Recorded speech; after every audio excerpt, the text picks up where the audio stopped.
Now, do you read? Have you ever read a novel, Danny? Oh, I don't like to read. So if you ask me if I've ever read Us Weekly or In Touch or any of those, I can say every week. Well, let me say, if you do want to read, though, I will say KJ Waters, her books are really like quick reads. Very, they're quick moving. So it's like once you start, you don't want to put them down.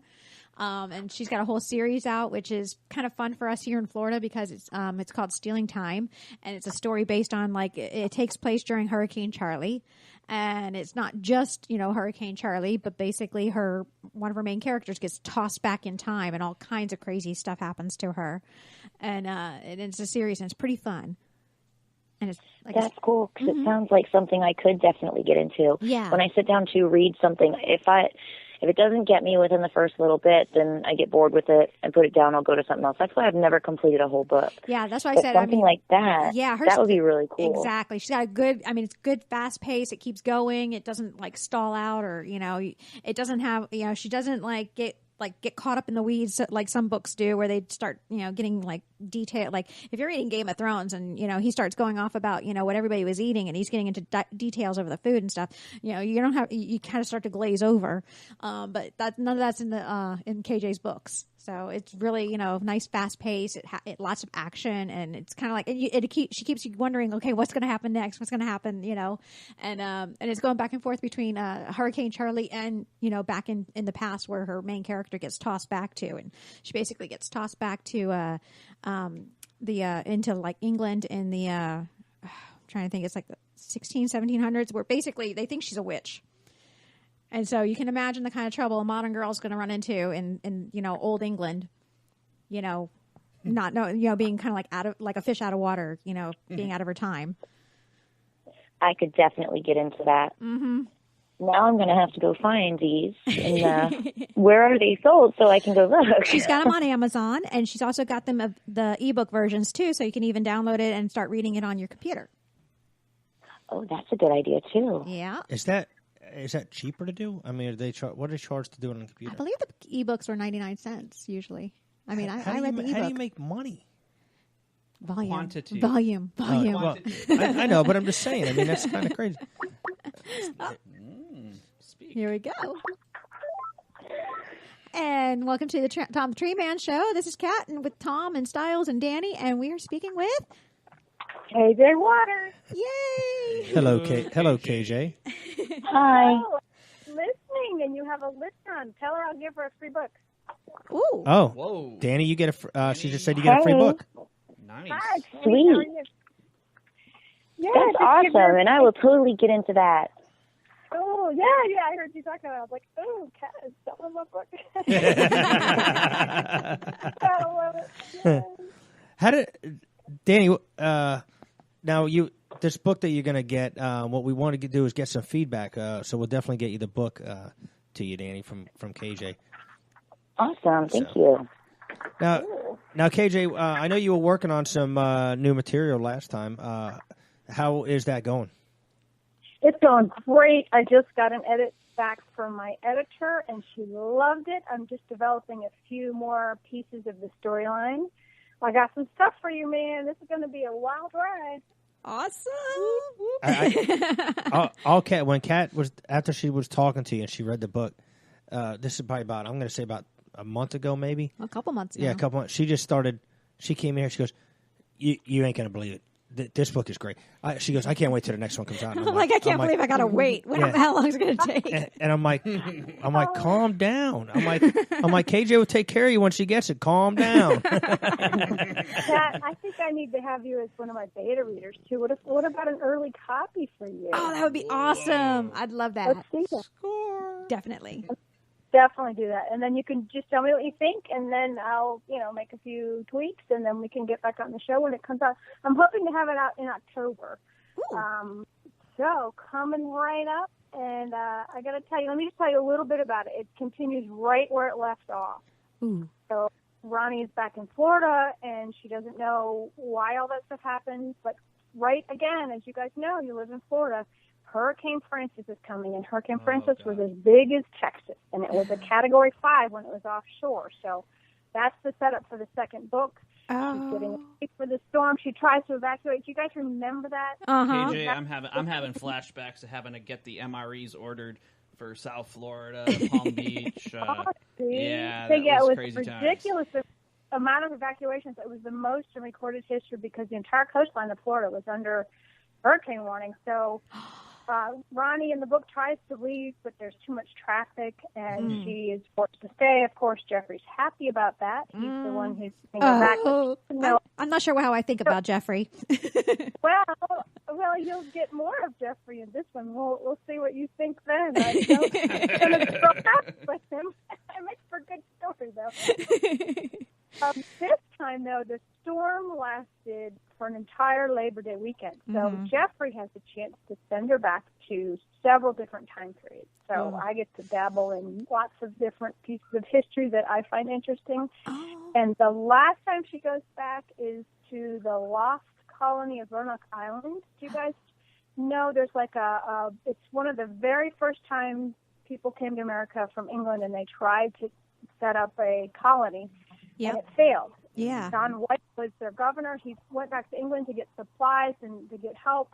He wasn't able to come back for 2 years because of the Spanish and English War. And so when he came back, there was nobody there. The houses were gone and overgrown, and all they had left with a clue is carving in a tree, Croatan. Oh, my goodness. Yep. And so that's where I put her in the very last piece, just as a little teaser. So What now? When you're writing about these books, do you research when you did England and stuff like that, like the special things that's out there? A ton of research, and then I have special beta readers who know about that time period.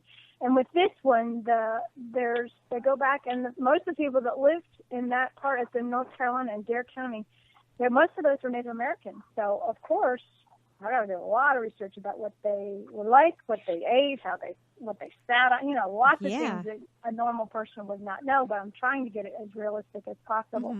So I do my best guesses with the research, and then I go to right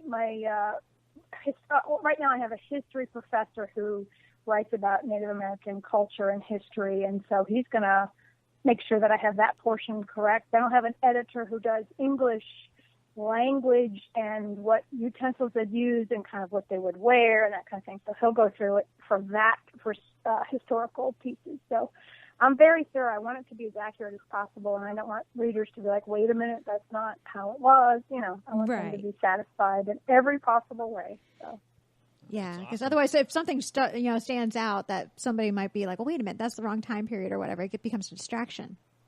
Yes, exactly. And I've done everything I can to not have distractions. I heard you talking before I came on to Danny, and you were saying how this is really fast-paced. There's no dead time.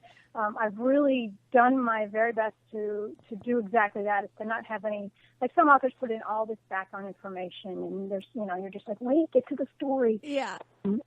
I've learned a lot from, do you all ever watch the show Dexter? Yes.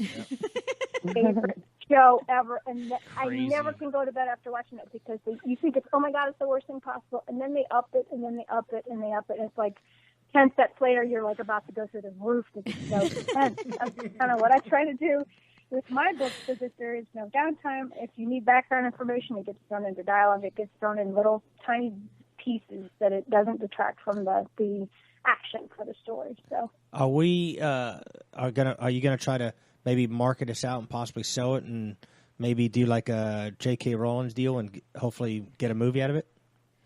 Oh, I would love to get a movie out of it. Yes, and in fact, I'm also the co-host of a podcast called Blondie and the Brit.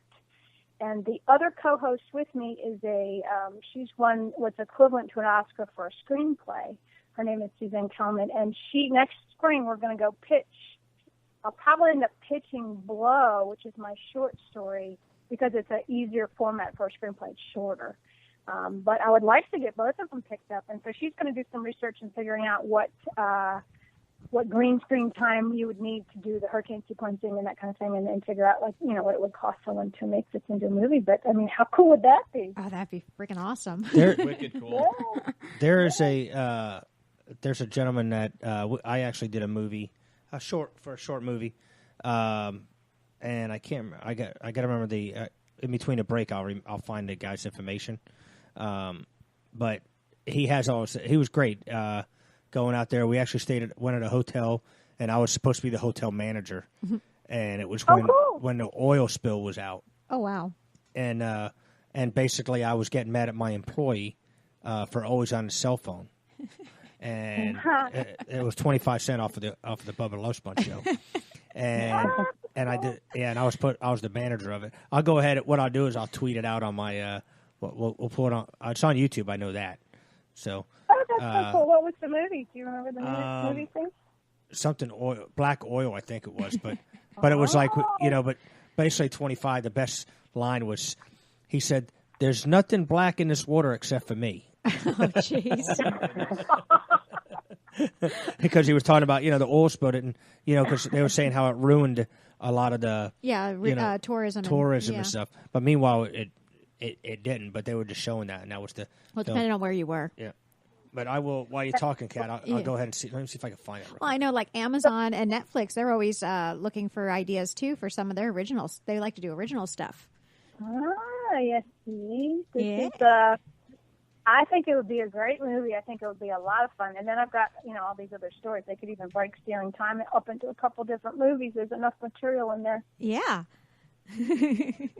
Yep, and I have the second book I'm working on is Shattering Time. That's the one I just told you about. Mm-hmm. Then I have about almost 3/4 of the third book already written, and that's when Ronnie and her new boss go to Puerto Rico, and right offshore in Puerto Rico in the southern eastern corner is Guayamo, and that's where the hurricane formed directly off the coast. And so that's that story. There's mudslides, the power grid is out and got zapped, and all these things happened. My goodness. That's the third book.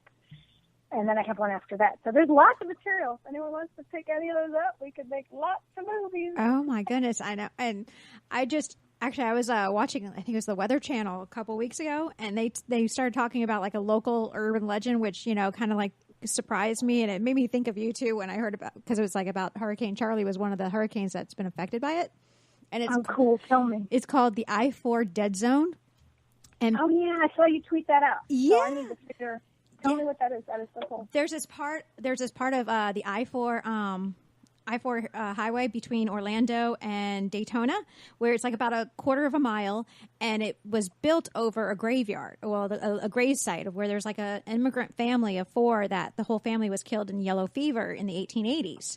And, all this weird stuff was always happening, around that area, like with the farms that were there and stuff, like the farmhouses and stuff would get, burnt down and things. And a kid that was, messing around with the grave sites, ended up getting, killed by a drunk driver a couple of days, like the next day, and just all these freaky weird accidents kept happening. And then when they built I-4, they were warned, look, don't disturb that grave site, because they were looking at the surveys. They knew that they were trying to, planning on putting it right over the grave site. They're like, don't mess with that grave site, kind of like move over a little bit. And, the planners didn't pay attention. They went ahead and just paved right over it. And the day that they actually put the fill dirt on top of the grave sites to get started with construction, Hurricane Donna was heading up kind of like Charlie's path, was supposed to be heading towards Tampa, but then took a sharp turn and went straight over the whole like surveyed route of I-4. And yes, and the eye of the hurricane went over the grave sites at midnight on that, that night. Get out. I know, right? And then when Hurricane Charlie was going up, taking the same route as Hurricane Donna had, they were doing like some kind of expansion or some kind of modification at that same spot. And this day that they started, working on that spot, Hurricane Charlie made that sharp turn and took the same path right over I-4. Yeah. I gotta put this into a book somehow. That is too perfect. I know. That would make a great story, especially after your line and how you have from 1 through. And then this one would be perfect. Yeah, and there have been I'm so excited to just start reading it. The way you guys are talking, I'm just sitting here listening quietly like, wow, I can really get into this. Yeah. Good. I hope you do. I just want to let you know, I just tweeted it out. It was www.cameraheadfilms.com is who did it for us. So I went ahead and tweeted it. And it's called Where's the Oil? Did we lose somebody? I think we may have lost KJ. Yep, you did. Yeah, her phone lost signal, but she'll call back. She'll call back. But yeah, the movie was called Where's the Oil? Yeah. And what we'll do is we'll probably, in between, we'll probably take a break and play that for a little bit. It's only 7 minutes. Oh, no. Yeah, it'll give us 7 minutes at a time. So, Lordy. and then we got our next guest calling in at 8 o'clock. So we'll go ahead and we will have Danny. How about if you want to call in about 5 after 8? That'd be awesome. Perfect. I will talk to y'all then. We got KJ back. Okay. Good. Hold on. Oh, What happened to you? I'm sorry. You get hit by. I got another call, and it's it must be that ghost on I-40. I was going to say it's the iPhone phone dead zone. They heard us talking about it, so they decided to disrupt the signal. Yes. KJ, I went ahead and As soon as I decided to put that in my book, the ghost has cut off the call. I went ahead and tweeted it out to you. The name of the company, it's cameraheadfilms.com. Oh, cool! I'll go check that out. That is awesome. And then it's a movie about me. I'm in there. I'm going to actually after we hang out with you, I'm going to actually. It's about an 8-minute video or movie, and I'm going to let everybody hear it. I'm going to play it for everybody. So, Yay! How long ago was that? When was that? that was. God, does it say a date on there? I'm going February 2011. February. Yeah. So it's been a while. Been a while since I made this film. So. Well, I know the BP happened. Yeah, the BP oil spill happened April 2010. Yeah, I was a real jerk in this movie. I was supposed to be the. But that was fun. I told the guy 25. He had he has an afro, and I told him, I said, "Do something with your hair." And he goes, "What are you talking about, Pat Sajak?" Because I'm bald. Oh my god. So, but well, we need more movie roles, man. Maybe we can fit you. We could put you as Tom the Treeman in Stealing Time. Yeah. Exactly. Absolutely. See, that I could fit right cameo in. I could doing fit his right weather in. reports. That's a role made for you. Right? Yep, exactly. Right now, the storm is pretty bad. Right now, people need to take cover. Take shelter. Right away. Hunker down. Home Depot. We can just read your lines from the book. Yeah, the reason that's that you're what I'm in saying. the book, we should tell the audience. I think you interviewed me. I don't know how we connected, but I think the book was about to come out, and you said, "Hey, you should put me in the book." I was like, "Well, dude, why not?" And you're in it. So you're the radio guy in the middle of a storm. They're all hunkered down in the closet, and they're listening to you. So I thought that was pretty cool. I know. See, that's what I think is awesome. Plus, maybe we'll get like I could throw it in now you want to go to your Home Depot or your Lowe's and go ahead and get some wood, some batteries, some water. Hopefully you have your kit ready. And we get Styles, he'll ride on the van. No, we're going to send Styles out to do the report in the wind. In the wind and the rain. What do you got, Styles? It's windy. A tree just flew by me. Oh, no. Well, KJ, we're going to go ahead and let you go. Go ahead and promote. Plug your book and like where our readers can find you. We know you're on Amazon and you got your website, but if you want to go ahead and fill them all in. All right, I will. You can look me up on kjwaters.com. I've got all the links to all the different things I'm doing. And I'm on Amazon, Barnes & Noble, iTunes, Kobo, and any other thing that you could possibly imagine. So if you look up Stealing Time, KJ Waters, or my short story, it's only 99 cents. It's called Blow, and that's available at the same location. So if you did Google on any of those things, you will find me at Stealing Time. And Kat, of course, Kat's going to go ahead and put it on the Facebook as usual, and she's going to and Twitter and Twitter. So we'll have all that. So good, and I'll send Danny a book, and then if you want to give away 5 ebook copies of Blow, right now Blow is number 22 on Amazon, my short story. So, damn. Yes. it's less than $1. You guys, you got to go check it out. I know. I just asked Kat that a minute ago, and then I'll let you go. But how do you make money at $1? What do you make? Like a penny off of it? I mean, how does that work? Well, part of it, the reason I wrote Blow as a short story is a bridge piece so that people remembered who I was. I hadn't published a book in a while. So it's not necessarily serving a monetary purpose. Although I'm making money off of it, it sells a lot. It adds up, right? Volume. Yeah. But the purpose of it really was just to reconnect with readers, give them something short. So maybe people don't want to invest the whole $2.99 for the Stealing Time book. They want to try me out first with a 20-minute, half-an-hour read. they can go by below and check it out. And then I have a teaser in below. I have the first chapter of the third book. So awesome. Just in case you have read Ceiling Time and you want to know what's going to happen next, I'll give you a little bit in there. So perfect. All right, we're going to go ahead and let you go, KJ. Danny, it was great talking to you also. We'll definitely get you that book. And awesome, and thank you, KJ. And what we're going to Thank you so much.